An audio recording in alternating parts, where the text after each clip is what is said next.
Hey everyone, in this tutorial, I'll show you how to build an anti-spam protection system in Discord in 2026.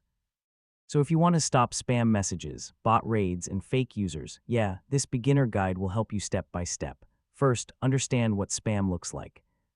So repeated messages, links, bot attacks, fake invites, and mass mentions can damage your server. Next, turn on built-in auto-moderation.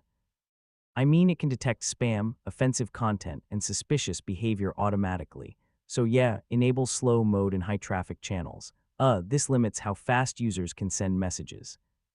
Now block unsafe links using moderation filters. This prevents phishing and spam invite links. So add an anti-spam bot to your server.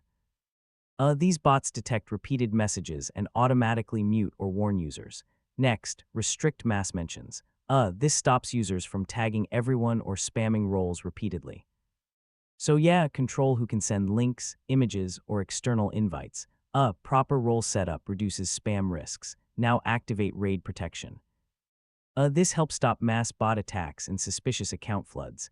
Finally, monitor your server logs regularly. So update filters and rules based on new spam patterns. And that's how to build an anti-spam protection system in Discord in 2026. Once you combine automod, bots, and proper permissions, your server becomes safe and stable. If this guide helped you, feel free to check out more Discord tutorials. Hey everyone, in this tutorial,